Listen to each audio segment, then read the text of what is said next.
When we were seeing people dying, it was a very scary time for us to be thinking that we could bring it home to our families. And I do remember thinking when that vaccine came out that, science came through and kind of saved us, and it definitely felt like a big piece of hope that came through.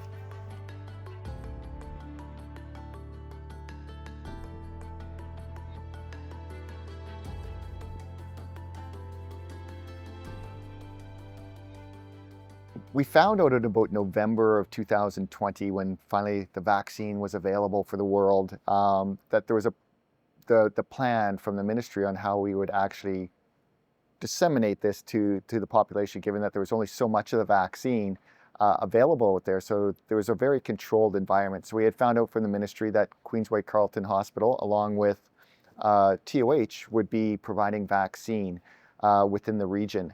And originally we had been only looking at doing staff and looking for the vaccinations for the administrations. And then that soon expanded to an ask back in March of 2021 to actually open it up to the general public. We found that we could do it in the innovation room. And so we actually had the CPI group, the Continuous Performance Improvement Group. Lee Peckin was actually spearheading running the model and the path of going through the vaccine clinic.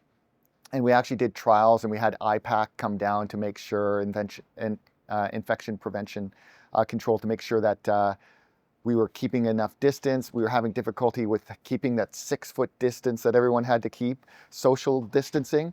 And so we then moved to putting in barriers so that we could get people closer together, but we wanted to do as many as we could at a time. And so after many trials, and modeling it, we actually came up with a process for the vaccine clinic. It was a multidisciplinary team that came together from pharmacy and logistics and physicians and nursing, as well as even booking to put the clinic together. We were able to provide vaccines in retirement homes, as well as to the general public, as well as patients in the hospital. So we had sort of a multi-pronged approach to vaccinating patients around Ottawa.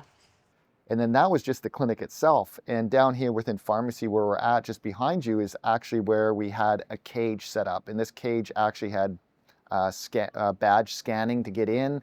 There's a security system. Only certain techs were allowed to actually go in there, because that's where we actually had to store in this sub-zero, is -80-degree freezer that we had specifically from the ministry. We had to wear special gloves so we didn't get frostbite. It was very intense because it was a very political issue as well.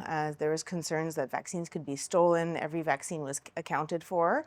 Every drop was accounted for. We had special syringes to extract as much of the vaccine as possible, and it was quite a high security measure. We actually had the RCMP come in and do a security assessment of us in determining, because there was a lot of fear out there that people would be trying to intercept that vaccine and get it out there. It even came to the point where we actually had to have a way of disposing of the vaccine vials, because there were reports out in the community of people taking those vaccine vials, filling them up with normal saline and selling them as COVID vaccine.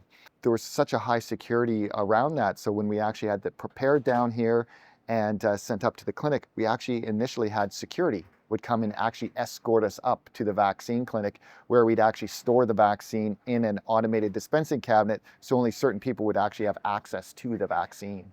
We used every single last vaccine because people really wanted it and it was in short supply.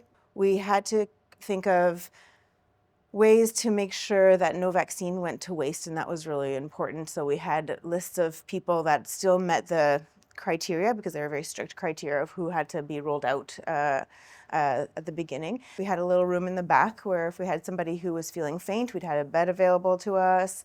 That was also a good quiet space for anybody who may have neurodivergent qualities and had difficulty getting vaccines. So it was a nice quiet space that we could have their family in with them and get that kind of thing done. We always sort of had a huddle at the beginning of the day to keep everybody up to date on the latest questions that patients may have and answers so everybody had consistent information.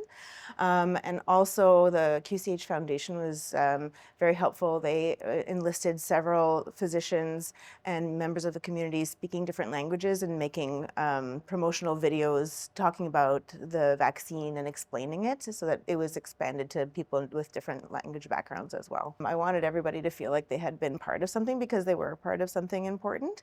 And so we made these pins. I still wear mine on my lanyard that say prevent and protect in the year that we were vaccinating, which was 2021, with a little syringe and then our QCH logo. We were tasked with an objective, and it seems insurmountable at the time, but when you come together collaboratively, the amount of different departments that were involved in here, even like we had EVS that were responsible for being up in that clinic and cleaning the chairs. Patient would get up, boom, they would be in there actually cleaning off the chairs. And so you could always find a way to do it, and everyone actually remained focused on what the objective was to vaccinate as many people as we could. And it was just absolutely amazing, the collaboration from physicians, nurses, EVS, registration played a big part in this, and their expertise and how they could actually expedite the registration process. Pharmacy technicians, pharmacists, it was fabulous.